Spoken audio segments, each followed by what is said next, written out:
I'll talk to you privately afterwards, okay? Okay. Welcome to the Brokers Not So Happy Hour. This is a forum, it's an open forum for you to discuss any issues you're having or questions that you may have for Nancy or I. And I'm so sorry, it's very loud behind me. I hope you guys can hear. Is there anybody that wants to get started and talk about a problem that they're having that we can help you with? Really? No one has a problem? You guys call me all the time? Yeah. You're going to be shy? Okay. How come, I got a quick question. Okay, hi Kathy. Hi there. How come there's no greater accountability for appraisers? Oh, that's outside of my area of expertise. Okay. They are licensed from a different entity than us. We actually can't get involved in that. It's considered like sacrilegious to even talk about it. We have to be very careful not to step on their toes, and they're regulated by a totally different industry than we are. So we can't, we have nothing to do with them, unfortunately. So in other words, you're saying they got us by the you-know-whats. And I don't even have those and they got them. Yeah. Yeah. Yeah, so got to be careful. We can't, one of the most common violations I get on new agents is they have a problem with an appraiser. It comes in low, or they don't like the way they handled something, and they go sideways with the appraiser. The appraiser then calls and files a complaint against the agent because they cannot interfere in the appraisal process. And there's very specific criteria for that. So it's an interesting problem that we have. So sorry, Kathy, I couldn't really answer your question. Yeah, we had a fun one. I had a fun one when a $270,000 sale price came in 25,000 below. Mm-hmm. And unfortunately, it was not mine. It was the agent on the other side. She put up some very, very straightforward and believable, agreeable facts about how the appraisal was done. He just came back and said, nope, not changing a thing. And they don't have to. And that's why I always suggest that if you're the listing agent, put yourself as the point of contact on that listing so that when the appraiser needs to go out there, they have to contact you, not your seller. And that way you can prepare a packet. You can't steer the appraiser or influence the appraisal in any way, but you can certainly put together a packet and leave it on the counter or hand it to the appraiser and say, this is the information I know about the property. It may or may not benefit you. That's all you can do. But I always strongly suggest, if you're the listing agent, that you do that. The other thing is, if you do get an appraisal that comes in low and you're the seller's agent, you can sometimes ask for a reappraisal or reconsideration. With VA, it's called Tidewater, and it's a very specific process. The other thing is, if an appraiser calls you and says they need you to justify the price, get on it right away. They're usually calling you because there is a problem with their validation of the price. And the more information that you can provide them, the better off your client's going to be. Can a seller refuse a specific appraiser that's assigned to an escrow? Can they refuse to allow? Your question? Can a seller refuse to allow a certain appraiser to go to appraise their home and ask to request another one? If it's for a valid reason, such as they're outside the service area. What if I personally had a Phoenix appraiser come in and appraise one of my properties that was for sale. They were unfamiliar with the area, and the appraisal came in substantially low, like 35,000. When the market justified the sales price, we had a full price offer on it. And that, if I had thought ahead, I didn't realize at the time you could do that. You can ask for a local appraiser, but it could slow down the loan process a little bit. So just be aware of that. If it's just a personality thing, or like down in Sierra Vista, there's one particular VA appraiser that is problematic. You cannot ask for that person to not be the one that does it.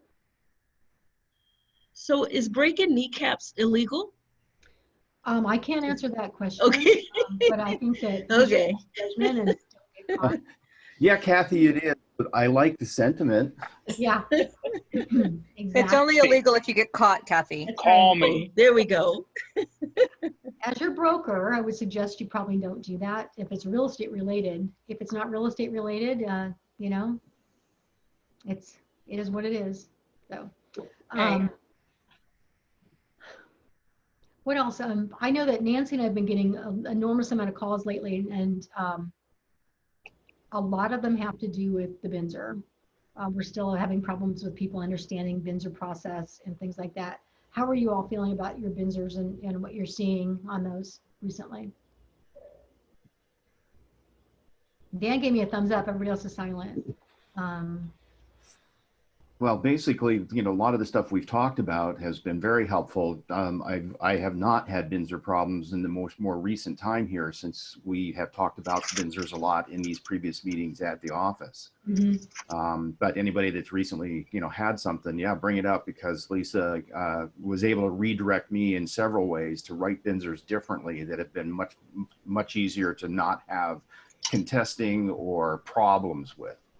Yeah, I think the main thing people need to understand is that you get one bite of the apple with a Binzer. You get one chance as a buyer's agent to get that information over, and you get one chance as a seller's agent to get the response back. It's not up for negotiation after that point.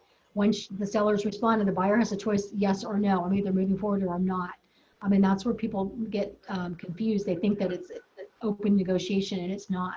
So be very careful about what you ask for as a buyer's agent, and be very careful how you respond to the seller's agent, because you could blow the deal apart with one word. And just be specific. I think that's the biggest problem I see, and probably Nancy sees it as well. Something that is ambiguous. And it forces, rather than the seller maybe accepting that list of repair items, that forces them to respond. And then it opens up things for a cancellation on the part of the buyer. And if they could have just accepted it, they probably would have, but it was too ambiguous, and that was opening them up to too much liability to accept it the way it was written. I have another question for you. Yes, sir. You mentioned in the team meeting, last one, about open houses coming back. Can you elaborate on that any further? Are there still some decisions to be made on exact process? I know you said the 15th. Just curious as to where that stands. Well, and again, that was the choice was arbitrary. It wasn't. There's no guideline or dialogue that I think state regarding this. We were never required by law to shut down. It was just a best practice at the time based on current situation. Has that situation resolved? Not completely, and it may not for a long time. Unfortunately, I cannot do this much longer. I just ask everybody to be super cautious about it. First of all, talk to your sellers. Make sure that they do want people in their house. These are people off the street. They may not have any, you have no way of knowing where they've been, what they've been doing prior to this. If you do ask questions of people entering the open house, you need to make sure for their housing that you ask every single person the exact same questions and have the same criteria as to how you follow that. So, be cautious about setting up criteria for people. If you're going to do it, you have to do it uniformly across the board at every single open house. And it could be problematic sometimes, depending on, what's happening. Limit the number of people in the home. Maybe you have a sign on the door that allows one group at a time in, no more than 2 people or something like that. Sanitize afterwards. Make sure that you open the doors, turn the lights on, things like that. Ask people not to touch surfaces or anything. If they have a question or want to see something open, you can open it for them. It just allows the house to be less contaminated if somebody is ill. This isn't this timing of this, and it's none of us have any experience with pandemics. At least I don't. We don't know who's going to get sick, when it's going to happen, what's going to happen, and all you can do is your best. I'd like to mention something too. Yes, please. When doing an open house, if you're the listing agent, that's great because you're the one that's responsible. But I think you might want to be really cautious when just throwing it out there for other agents to do an open house, because ultimately, as the listing agent, you're responsible, and you don't know if they're going to be as careful or, sanitize afterwards or whatever it is they need to do. And so when you are the responsible one, you want to be very careful about deciding whether to enlist the aid of someone else to do that open house for you. Yes, exactly. I think that's a really good point. And communication, again, is key throughout this whole process, making sure that that if you do that, maybe you just do it in writing with the other agents saying, these are the standards that I expect. This is what the seller will or will not allow. If I could keep them closed, I would. Personally, I think that it's not a great time to be doing open houses, but there are too many people that's livelihood depends upon that. All I ask is you be responsible. And if I do see a problem, I'm going to shut them down again. I'll be honest with you. If I hear of a problem or I see a bunch of problems, then we'll take a look at that process again. One agent has done something I thought was pretty innovative. They are doing open houses by appointment. So they're advertising the open house, and then they're allowing people to schedule with them what time they go up. And I thought that was a nice, interesting way of doing it. You can also then pre-qualify the buyer or the person a little bit, saying, have you been outside of the country? Have you shown any signs of illness? Like I said, as long as you ask everybody the same questions. And you could say, we're limiting it to one person or two people at a time. And there's ways you could do this and really set yourself up for some time blocking. Have every like 10-minute, 15-minute increments. Mhm. And you may actually pick up some qualified leads off that too. Yeah, I think the thing that I was doing in the past with open houses that I would go sit would be what I call the 4-minute tour, where you do the walkthrough with the phone, narrate the features of the house, try to do it in about 4 minutes, but it would allow someone on Facebook to see more of the house more in real time. And with this whole virtual tour thing and what we were getting into with what's going on now, I had cut one to do with my listing, and the next day or so we went into contract. So I didn't really need to use it, but what I found in the process is talking to the sellers, they were far more comfortable with that to give people an opportunity to get in the house, but they also wanted open houses because they wanted to sell it. Right. I was able to say, well, if I cut this is allowing people in the house without actually having them be in the house. Mm-hmm. So for a seller that especially is currently occupying the house, this thing that's been created, the virtual tour thing, is going to become the new norm, I think, for people who are occupying the house, because you can say to a potential buyer, or a group of buyers, or even do the virtual open house and try and narrow down 20 different people to the 1 or 2 who really think this house might be something to go look at for sure and double check. Weed out 18 people milling through the house and save the 2 who truly think this house might be the one. Exactly. And that's a really good way of using that.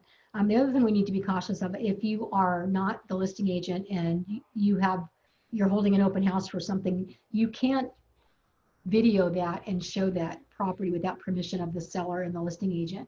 You need to make sure that is allowable. And as a buyer's agent, you can't video any properties without permission from the listing agent. So just be cautious about that as well. But I think we're going to see more standards coming out. Actually, at a meeting yesterday, I got some that I'm going to send out to you regarding video taping homes and things like that. There's going to be more standards that come out regarding that because it's now becoming the new normal versus a kind of an unusual thing. So I got a question for you again on a technical aspect. In the contract, a listing contract, there's the check boxes: put a sign up, take pictures, so on and so forth. Can we assume that doing a video fits into that, or would that language need to be added to the listing agreement? No, that's in there. That would suffice for that. What I would suggest is again, maybe have that conversation again. Say, do you have a problem, and maybe get it in writing in just an email or something. If I disseminate this information or show this video to other people, I think as a listing agent, you're fine. It's when you're not the listing agent that you have the problem. And doesn't the listing agreement have additional terms section in it that you can actually clarify that so that your sellers are, you say, by signing this, you understand that we could, there will be video of the interior. Again, when people have occupied homes, they're like, well, I don't want everybody to see what's, the jewelry box that's sitting on my dresser and things like that. Yeah. So it probably fits more for vacant homes. And again, that comes into the play at your listing appointment, is maybe put that stuff away. You don't want it out for any showings at all. Weapons, jewelry, anything of extreme value, you don't want to leave out anyway. So drugs, different things. Tracy's laughing at me. I don't know. I think that, again, that's just a conversational item, but we need to be more aware of it now. Lisa, Yes, ma'am. if we have listings and we're advertising in both Melissa and Armless, do we need two separate listing agreements? Yes, that's two separate companies. It's two separate boards. So yes, you do. You would need an Armless one and a Melissa one. They're different. Yeah, a lot different. And then you've got to abide by whatever rules apply to that particular association Uh-huh. and board and MLS board. Okay. And then make sure your statuses are updated. If you're cross-listing something like that, make sure that the statuses are, if it goes active and contingent, that you do it in both boards and things like that. That's one of the biggest complaints I get. Or and you may actually in the agent remarks say cross-listed with Armless listing number, blah, blah, blah, blah, so that they're aware that that it is cross-listed. Okay.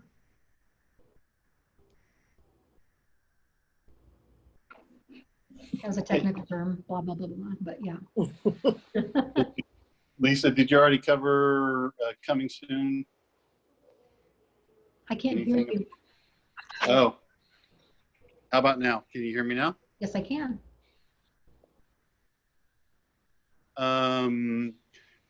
Is there, when does TAR gonna have the coming soon? I guess I'm not seeing it yet. I've been putting my listings in. There's no coming soon yet. Oh, it should be in there. All of them. I haven't found it. Has anybody else found it? Yeah, it's in there It is. under the listing. When you're in, well, in dot, I'm going to pull it from dot loop. It's under the MLS documents for under a listing. I'm not talking about the Talking agreement. when you're actually inputting it. Yeah, inputting Yeah. it. There is no selection to make it coming soon. It's either active, nothing. I don't see a new category yet. Okay, it should be there. I'll double check that because I know that there are coming soon listings. It wouldn't be at the active stage. It would be a separate choice of a criteria. So it would be a coming soon, and then active is a different choice. So it'd be probably a different criteria. I'll take a look and see how that's set up. Okay, because I tried. I've got 3 that I'm putting in, and I can't find it. So Okay, once we hang up on this call, I'll take a look at that before my next meeting at 3. you have that secret password. I know. Super secret broker line, the bat line. Yeah. Has anybody else tried to put in a listing and had a problem with that? You guys need to get more listings then. Come on. Well, I think I saw it when I was inputting my listing that's coming up on Tuesday. Well, it's supposed to be today, but we pushed, my sellers wanted to push it to Tuesday. So, but I thought when I was inputting the listing yesterday that I saw the choices, but don't quote me on that. Yeah. I know it's there. I just don't know exactly where. So I'll take a look at it and then we'll figure it out and let you guys know. Yeah, I just don't know where it's at. So Okay. I will help you with that once we're done here. How's everybody? Are all of you guys enrolled in Bold Pivot? Yeah. So we should be seeing a lot more listings coming around here. Yeah. Thanks, Tigers. I hope thumbs up. Good job. Yeah, I think it's going to be really beneficial for anybody that's enrolled in that. This is my first Bold, even though I've been with the company before. I joined in the middle of the last Bold, and I really want to look. I'm looking forward to going through a real Bold at some point. But I think this is a really great way to kickstart, get you back through the pivot, and get it back into business. So I know that there's a lot of good things that'll come from that if you guys all participate and do what you need to do. Any other questions or concerns? Anything happening in your business that you want to talk about? It can be even just a win or just something you want to share. I want to share, I have a listing and I don't want to say too much because I don't want to disclose anything that I'm not supposed to disclose, but it's one of those things where, how can I say this without, you know what, maybe I'll talk to you on the side. Okay. All right, thanks.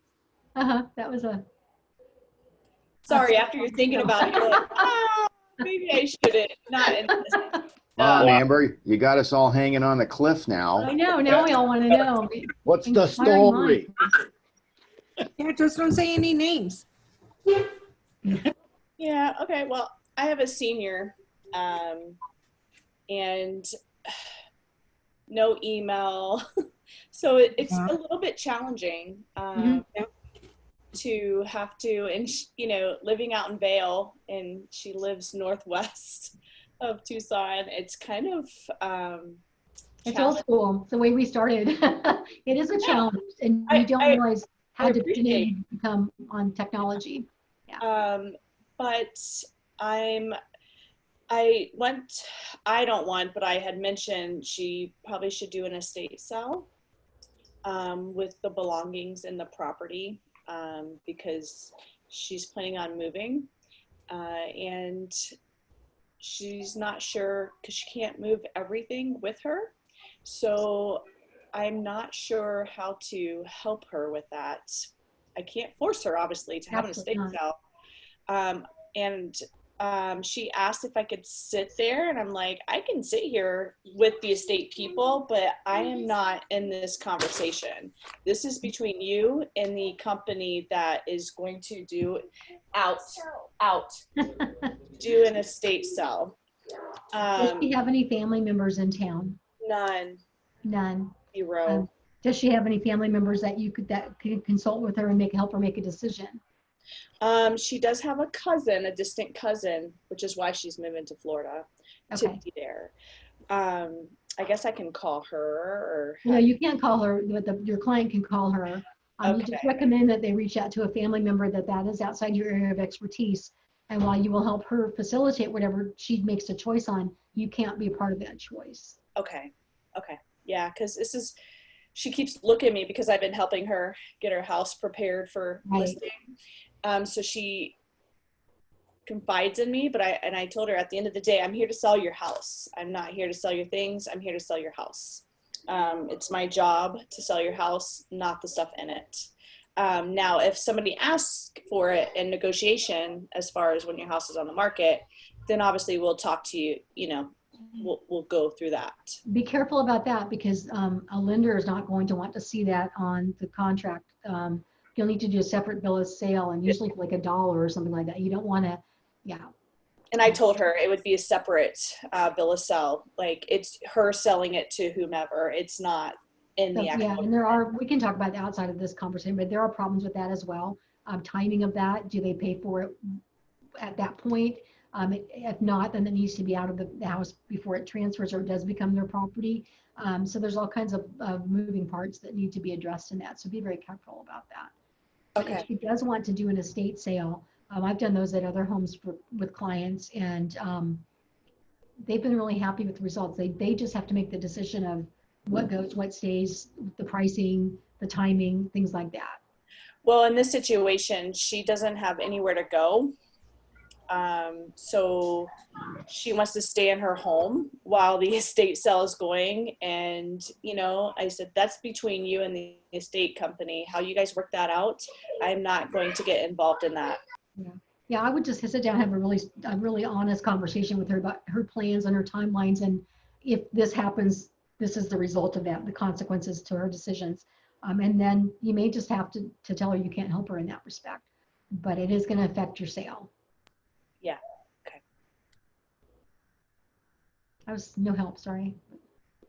No, it was good help. It's one of those conversations where you want to help, but there's that fine line that you're a realtor. You're not here to sell her stuff in the house. You're here to sell the house. Well, actually, I had a conversation a little bit differently than that with a client or with an agent yesterday, filling out the verification form, which we strongly suggest you do, even though it's not a required document. And they were asking me what they do with that information afterwards. Do they disclose it to the buyer and the seller, depending on who they represent? Do they hand it over? I said, no, that is an internal form. It is for your due diligence when you're taking a listing or representing a buyer. You can recommend to that other agent, to your client, that they investigate further on certain things, but do not be the resource. So it's kind of the same thing with you. Don't be their source, be the source of a source. So help them get to an estate sale, but don't be the one that recommends an estate sale. and that kind of stuff. So just, you know, be cautious of that. Anybody else? It's weird. I'm not seeing anybody's faces today. Only like 5 people with faces on here today. Everybody's hiding. Oh, there's Moose. I see Moose. Big Dan's Moose. As I say, I showered. That's the only reason why you saw me. Yeah, I did. Yeah. I know that's the hardest thing. I was laughing because I kept my bangs. Like, you guys can't tell because I pinned them up. But we were laughing about it this morning because I'm obviously not a hairstylist, and it's definitely a fail. It's going to take some work for it to be right again. But the things we do, you know, when we have nothing else to do at night. I was actually going to come in earlier. I thought your hair looked nice. I didn't think it was Well, a fail. thank you, Jason. What do you need? It's nice to see you on the call, Jason. I'm so sorry for your loss. Thank you. I appreciate that. Yeah. Let's see, what else do we have going on here? Let's look at some of the notes we have. Oh, they're all private. Okay. What about you, Big Dan? What are you seeing in your PC program? Anything that we need to talk about as a group? There's some obscurity that we're running into. The Benzers we had a problem with a couple weeks ago. We started talking more and more about how to handle those. So that was a big topic. And I think we came into centering on, as long as you're communicating up front to discuss what the purpose of the Benzer is and that it's not a blank check to negotiate on, Right. it helps line it out better. Yeah. We did Amber's got all kinds of fun one. I'm actually working with Amber with we call it the Hoarder House, even though it's not that bad. Mm-hmm. Yeah. We're going to change it to the Cactus Knee House. There you go. So, Yeah. And well, she's the one with the land listing that's got to sell her carryback too. So interesting stuff. Mm-hmm. Toes. Yeah. Just be cautious of those. Yeah. We're seeing still a healthy amount of appraisals coming in awkwardly light. So I love that part about getting an in-town appraiser. I had a deal like that in Ore Valley, went south because an appraiser hit me with 30 grand less on a house. Mm-hmm. When the house next door sold for the same price and it didn't have the mountain view. Right. And don't forget, a lot of times the appraiser does not take the view into consideration because they don't realize the value of it in that area if they aren't from that area. Obviously, push ridge views in Ore Valley are more valuable than, you know, facing into another yard. But that may not mean anything to an appraiser from out of the area. So, what else has been intriguing? Broker level stuff. See, what about you, Nancy? You've got stuff, I'm sure. We talked Land today. leases. No land leases. Yeah, we've already sort of talked about the Benzer, but I get more calls on that, I think, right now than anything. And Mm-hmm. one of the things that that I see that tends to backfire on buyers is when they itemize 20 things and they ask for a licensed contractor this, a licensed contractor here, a license. And there's so many things that really don't require a licensed contractor. And our contract does cover that all work will be done in a workmanlike manner, which when you translate that means that the person who does the work has to know what they're doing. Right. And they don't have to abide by the license part of that. If on the Benzer, if someone asks for a licensed contractor, since that's not a modification of the actual contract, if they do not have to use licensed contractor as long as it is not over the $1,000 limit for handyman exemption. So there's something to be said there. Be very cautious about asking for that. I've been guilty of that myself, hoping that they go ahead and accept it, but knowing that that is not a given. Right. Yeah. And that's a great point, Lisa, because I don't think most agents and even some brokers understand that. Mm-hmm. Yeah. So I think that's the biggest thing. If we can get the fact across to people that the Benzer is not a modification of a contract price or terms. The contract body and terms stand alone, and the Benzer doesn't change that. It's strictly a negotiation for repairs that were undiscoverable during the offer period. And that's the other thing. I make sure, you know, during your inspection period prior to your offer, take a look around. If you see a window broken or you see that it's going to need a roof, address that in your offer, because the seller is not obligated to do anything. All contracts are as is. Right. Lisa, Nancy, so a couple of times I've had to address this with some buyer's agents as I represent the seller. They have a tendency to put additional verbiage into the septic addendum. And so my sellers have countered back and said the sellers will honor the approved Association of Realtors addendum and not additional verbiage written into the addendum. Period. Right. You can I think exclude that. if we leave things alone and don't cross bridges, if we don't have to cross them, that's my approach anyway. But I know that's not everybody's approach. Well, that's mine as well. Safer. Leave the blanks blank. They're blank for a reason. They're only to write in information that's pertinent, not just, you know, to fill in. Or that's known. Yeah. Yeah. Exactly. Sorry, sorry. Can I ask something about upcoming meetings in person? So I don't know if you can hear me. This is Bella. Hi. Hi, Bella. So I received an email. I think it was, hey, how is everybody? Good. Hi. Good. You know, just a quick question. So I received an email yesterday, and I think it went to everybody in the Sierra Vista office, that we're starting to have in-house meetings again. And I don't want to be a party pooper, but I really don't want to participate in person.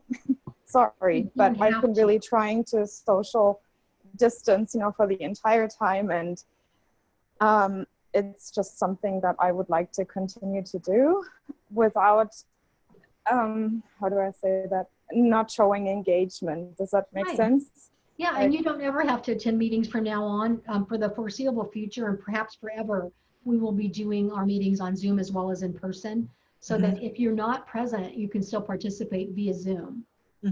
Okay, good. Thank you. Yeah, I'm sure they'll do that, Bella. What'd you say, Cynthia? I'm sure they will do that for the meeting, the email that we got yesterday. Sometimes there's agents that are not able to attend, like Tess, I think she lives far away. So there's always the Zoom option. Hey, Bella, and don't feel bad. Don't feel bad about that, because I won't be able to also, but I am going to tune in. I have underlying health conditions, so I have to do this. And my children have put me under house arrest. Right. And no one is good for them. No, but me too. You know, I have an autoimmune disease. I'm not contagious, but I have Hashimoto's, and you know, I just don't want to risk anything. Just do what you got to do and use wisdom. That's all. Right. And you don't have to. That's the thing is that one of the reasons we're opening the office back up, and it's at your discretion, obviously, and your safety. No one is forced to come in. No one is forced to participate in anything. Use your judgment on that. If you want to participate, everything will be available online or via Zoom from now on, probably. So you don't ever have to come in. Thank you so much. Thank you. I appreciate that. Yeah, no problem. Does anybody have any other concerns or questions about anything that's happening right now?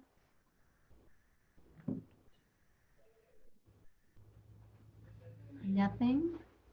Yeah, I have concerns. I just miss coming in and seeing everybody. Being a social butterfly, I just miss that interaction. I know I'm getting interaction, but I miss the face-to-face contact situation. So that is a big problem of mine.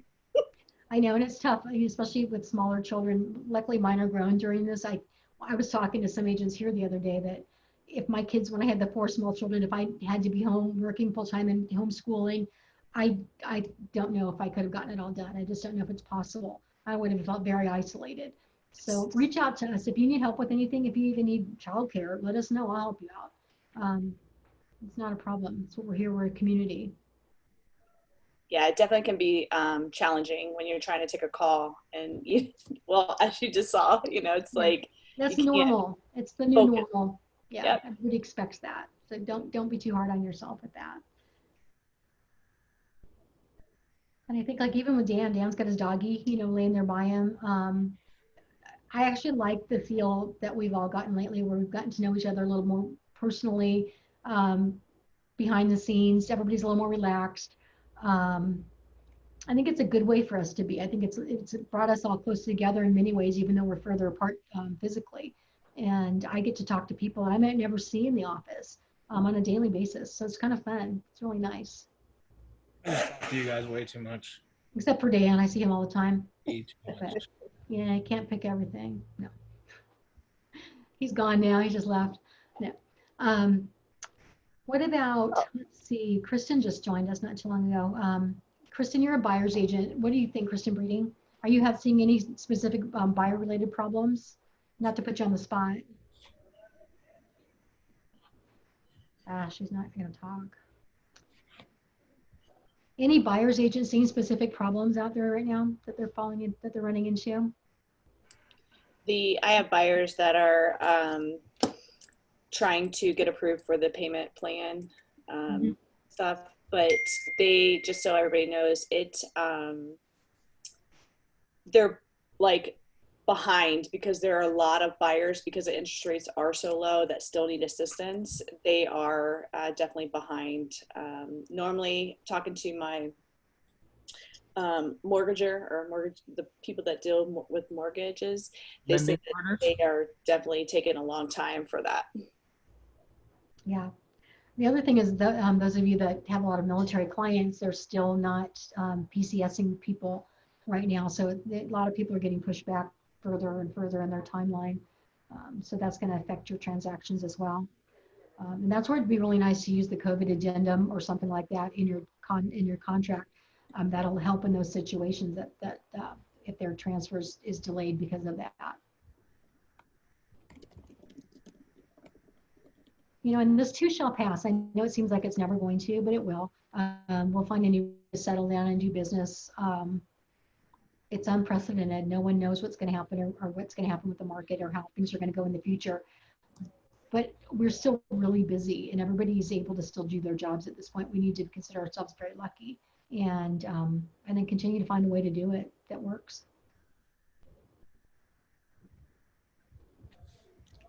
Let's see, who can I pick on? Lisa, the only problem that I'm having is we had a new construction house and both buyers are in the Army and they are in Germany. So when we were ready to close, everything was closed. They could not leave their barracks. So we have not been able to close. It's been like 3 weeks. So it's kind of a tough situation for the builder, but there's really not a thing we can do. We have to wait for things to open up. They cannot sign papers. Lenders are not doing the remote notary signing.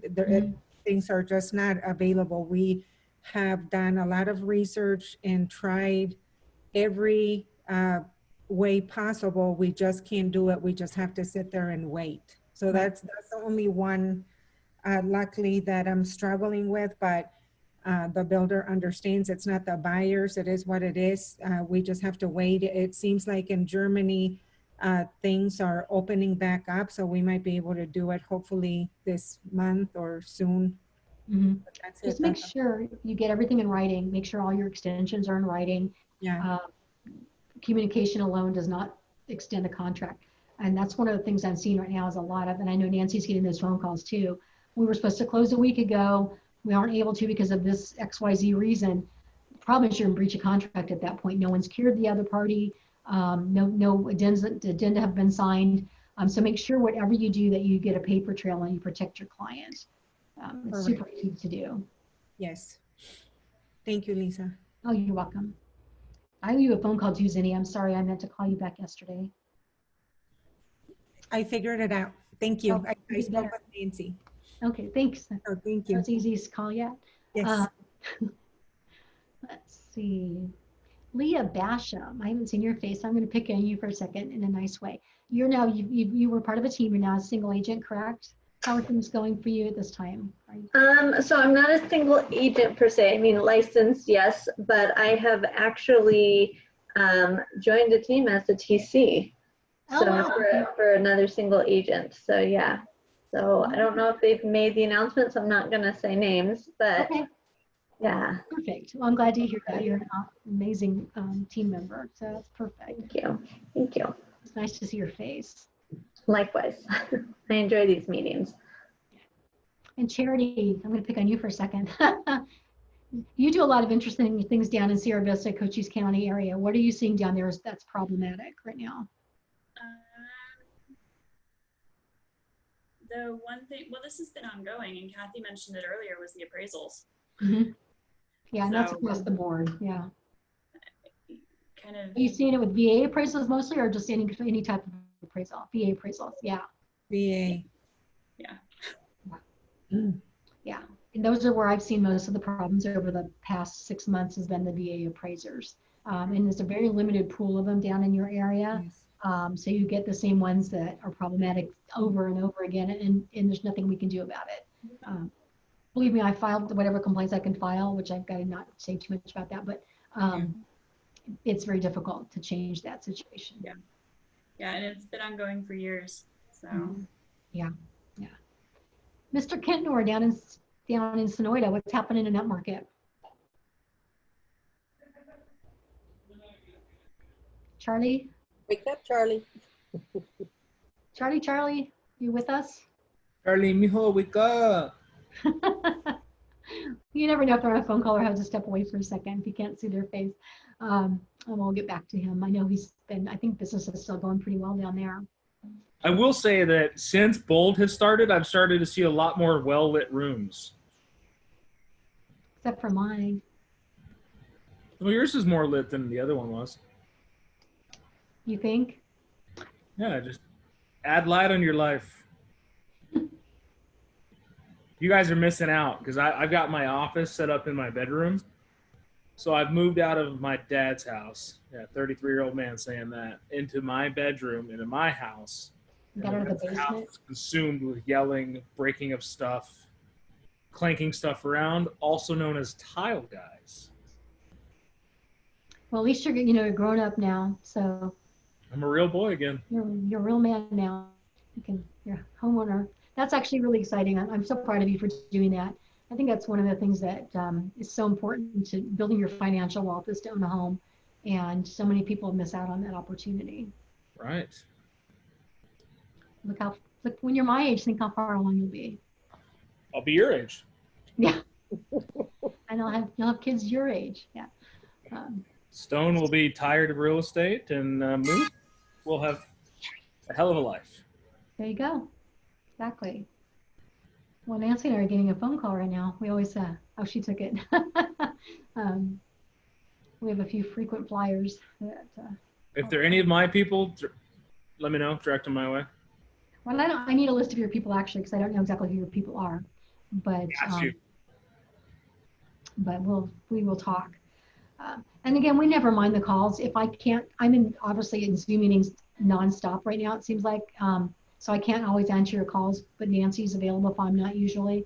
If neither of us are available, one of us will call you back. Sorry, Zinnia, except for me. But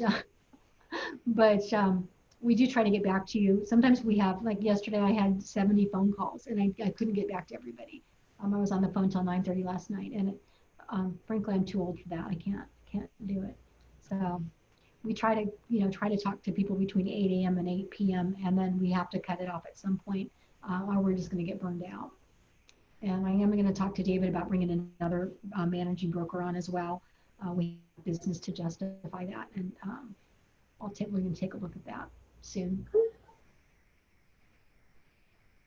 How are you guys all feeling on your file reviews and stuff? Are you feeling pretty good about the timeliness, or is it still feeling like it's taking too long? You can be honest with me. It doesn't hurt my feelings. I feel fine about it. I reached out to Nancy yesterday, and I thought I might follow up with an email.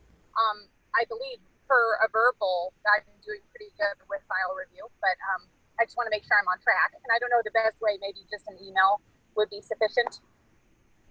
That's fine. Yeah. Or text, either one. And again, one of the biggest complaints we get is from agents when they submit for final review and then we can't give them their check because they're missing 5 or 6 documents. That's why we have a checklist. It's your responsibility as an agent to go down that checklist and make sure you put in a completed document that's required. Obviously, we're going to call you out on it if it's not there, but it will make your process quicker in ours as well if you submit them all when they're completely filled out. If there's a partially filled out form in there, just take it out or, you know, archive it. Just have one copy of each form in there. Just, you know, housekeeping items like that will make everybody's lives easier. And then our goal is to have you paid within 24 hours. And sometimes we can, sometimes we can't do that. But that is our goal. And same day if we can. It's quite often we can approve them the same day. Thank you so much for that. And also, just a little shameless plug for you brokers. I think you're doing a wonderful job, and I appreciate all the training. I see a lot on the buyers on the other side, and when they submit, not to get back to the vendor, but they have a laundry list. Mm-hmm. And I just really like the way we were trained to maybe think about the top, you know, what the must-haves are and the structural components, safety, and then it would be nice type thing, and then the other we could live without it. So, I mean, that has helped so much. Thank you. Exactly. And again, I think that's having that conversation with both your buyers and your sellers at the initial meeting, and then at contract presentation or whenever, or contract writing, that, you know, what the purpose of the Binzer is. So they don't have any expectations of going in and asking for all these things that they didn't address in their price. I think that's the biggest misconception, is people say, oh, I'll just ask for it in the Binzer period, and that's not necessarily going to benefit your client. Thanks again, though, Lisa. Oh, sure. You're welcome. That's what we love to help. That's what we're here. Sorry, my voice is going again. I apologize. Robin, you've been quiet today. Do you have anything you'd like to add? Well, I just enjoy listening and trying to learn from everyone. I am doing the bold pivot. A little overwhelmed because, so I'm going to participate at a level kind of scaled to my own learning, and I feel like I truly am benefiting from it, but I don't want to be unrealistic, and like the number of contacts for us to have those conversations every week, like that's really overwhelming for me at this point. Then do what you can do. That is, the number they're giving you are the numbers that for optimum success, those are the numbers you should do.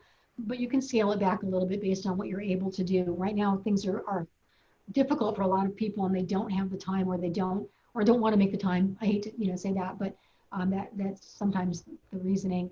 But do what you can do. This is a self-fulfilling prophecy. You'll get out what you put into it. Right. Dan, do you have anything to add to that, since you're part of this as well, Coach? Unfortunately, my brain goes the opposite direction, and Robin knows my answer. It scares you now. It's a big number now. Right. Once you push yourself beyond the fear that you're holding on to, you'll be able to recognize that it's not that big, and you'll be able to do greater and bigger things with it. And I completely understand what you're saying. It does seem like a big number. I've been there. You're right to think so. As a newer agent, somebody just kind of getting the business, 200 contacts in a week, that's a lot. Yeah. That's a lot. Most people that don't even have 200 people to talk to, period, in a lifetime. And we're asking you to do it in a week. Now, there's a lot going beyond that, and you're well justified in having those thoughts. Let me ask you, if you were able to push yourself past your comfort and you made a couple extra $1,000 because of it, that'd be all right, wouldn't it? That would be all right, certainly. And I want to try. I am going to try. There's no try. You are going to. Hope we're losing you bad. Robin? Yes. As an accountability. Okay. So you all are practicing every day and doing your affirmations. So I am practicing. I don't have an accountability partner because honestly, like I don't want to be a hindrance to someone else in terms of availability. So I worry about that. Well, An you know, accountability if you commit. An accountability partner is not a hindrance. It is somebody that you're committing to, that you're going to do the things that you say you're going to do. It can be a 2-minute conversation. I mean, you can literally touch base at 6 in the morning or whatever and say, did you do what you're going to, what are you doing today? What you accomplished? What do you need to accomplish? And then at the end of the day, did you get those done? You could just text me every day. Mm-hmm. I called this many people, got a hold of this many people, and did this with it. Yeah, that my goal was X, I did this. Yeah, just the fact that that you have to do that is going to put you in activity. I have to report to my boss what I do every day. I don't get to hide behind a text message. I get to sit on a Zoom call at 4:30 every afternoon with every bit of our leadership and discuss what I worked on that day and the things that I was able to accomplish and the things that are still lingering that I need help with. Do you think that gets me into activity? I could sit here all day and watch Jerry Springer. My life would be great. I wouldn't make very much money, and they probably wouldn't keep me that long. But if I sit here and do what I'm supposed to do, and I get myself into more activity, bam. You know, this morning, we the whole staff is doing a 66-day challenge. Every one of us is accountable to each other. Yeah. It's not saying, hey, Lisa, tell me about your 66-day challenge, and let's talk about it for 45 minutes. It's, did you do what you're supposed to do? Yes or no? And I had to really think about that too, because there's, what is the best use of my time? I mean, one of the things we're talking about was reading. I read 2 hours a night. I read from like 10 p.m. to midnight every night. That's something I want to do, but it also takes time away from other things. So I'm going to cut down my reading time and add 30 minutes of Spanish language class to myself for 66 days. I'm going to improve my Spanish speaking. Sometimes it's you know, it's not that painful to give up a half an hour of my reading time is not going to kill me. But increasing my level of knowledge on something else is going to benefit my business and my life. Very nice. Sorry, can I add something to the young lady with the kitties in the background? I don't know your name. I'm sorry. It's Robin. Robin? Yeah. Yes. Hi, Robin. I'm Bella. You don't know me. I live in Bisbee, so I live in a very different area in comparison to Tucson. And, you know, everybody operates differently. Personally, I tell you this, I'm taking the Bold class. I've been a realtor. This is my 3rd year. It's always something different, always something new.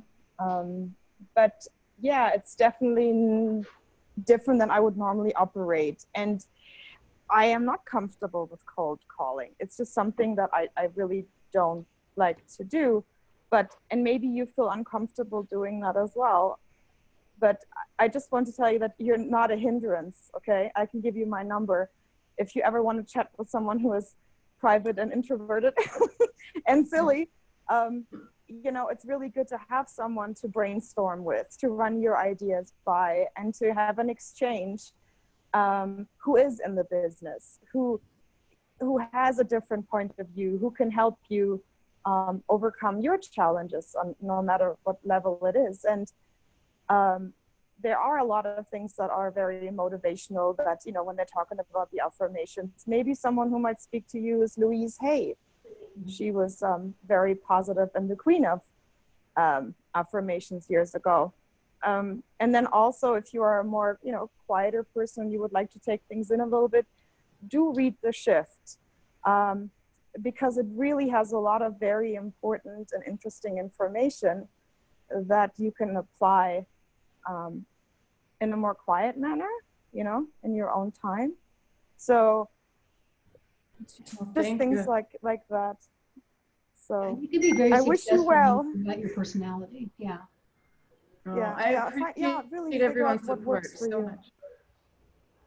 Yeah, sure. You know, we all have hard times, and you know, sorry. You know, it's life, but don't ever hesitate. I think, you know, to really seek out some people who you can connect with and talk to them. Yeah, I think that's a really good point, Bella. Thank you.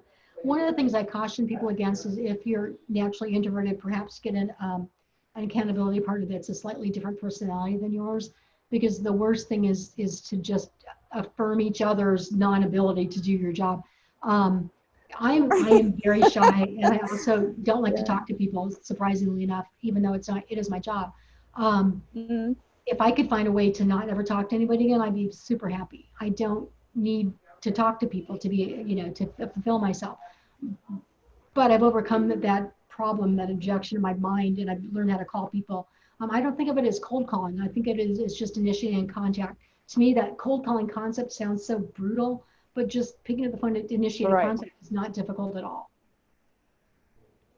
And I enjoy people very much. And, you know, and I can make connections with people. It's just the volume I find intimidating. Break it down into smaller pieces. Yeah. Yeah, make it chewable, you know? You don't eat a whole steak all at once, stuff it in your face. You know, you cut it up and you chew it and you enjoy it. And then you savor the good pieces and pieces that you don't think you want to devour. You cut and you take aside. I hope you're not vegan, sorry. So, you know. Dan might eat a whole steak. Dan's like, I'll eat the whole steak. I'm with Dan. Ricky too. You guys have not met me. Big Dan is not a joke. Were you on the bold call earlier today?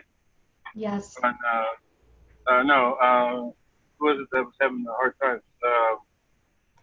Robin. Robin. Were you on the bold pivot call? So did you hear when Dusty was talking about he had hit 100 balls over, and if he didn't, he started over? So just like Lisa was saying, start off small. Start doing 10, 15 a day, and then get to that 100, to that big goal that you're looking for. But as he's saying, start off small. And Dusty said he thought about it one ball at a time. He knew he could get one ball over. And But whatever goal you set, make sure you don't stop till you reach that goal, because if you start shorting yourself, it just becomes a self-fulfilling prophecy. So just set goals that are attainable but a little bit difficult, because you don't want it to be too easy. Then you're not really stretching yourself at all. People fail to make big goals because they're not willing to make the changes necessary to reach them. Yep. That's just saying. Mm-hmm. People fail to set big goals because they are not willing, not able, not willing to make the changes necessary to achieve them. Yes. If I wanted to stop drinking soda, I'd have to drink more water. It's not that I'm not able to stop drinking soda. I am unwilling to do so. Mm-hmm. Part of my 66-day challenge is to stop drinking soda. Simple, right? Yeah.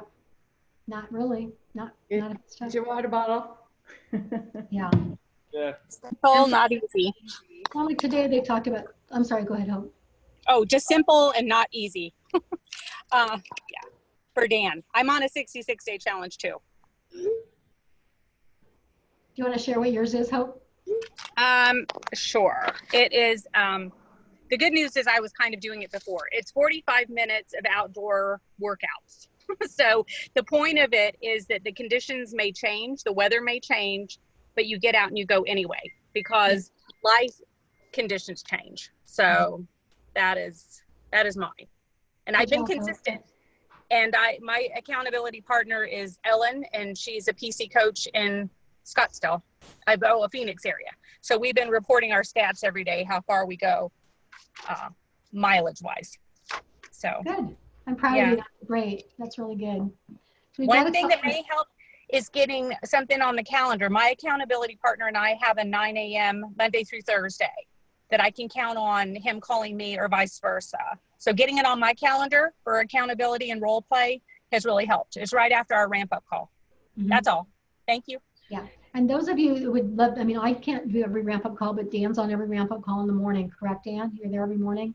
Mostly. I don't think I've missed one in a while. But I strongly suggest you guys attend that, and if you can, 8 to 8:30, really get you motivated. It gives you a reason to get up and get dressed and be seen. I love those of you that have been able to put your videos on. I think it just is a higher level of participation. It's really great to be able to see your faces, and we don't care what you're wearing. We don't care what's in the background. The fact that you're participating is what's so important to us. Who was on the call this morning? There's a few of you, yeah? Thoughts? Is it worth people spending half an hour in the mornings? Definitely get on those calls. And today is one that was just really well, Tess, wasn't it, had a moment where she had a mind shift happening where she had her board, her dream board, that was in the background, and we were saying, why haven't you finished your dream board? And it got her thinking, you know, I'm going to do it. I'm going to make that change today. So just starting to think about your dreams and your goals. Yeah, I think it's so important. So we've got about 1 more minute. Is there anything anybody wants as a last minute thing to talk about to close this out today? I'm really proud of you all for participating. It means a lot to Nancy and I. Allows us to help you on a level that we may not. Sometimes people don't want to call us about something, and this allows everybody to hear the same answers and to kind of brainstorm a little bit. Anything anybody wants to talk as a last thing today?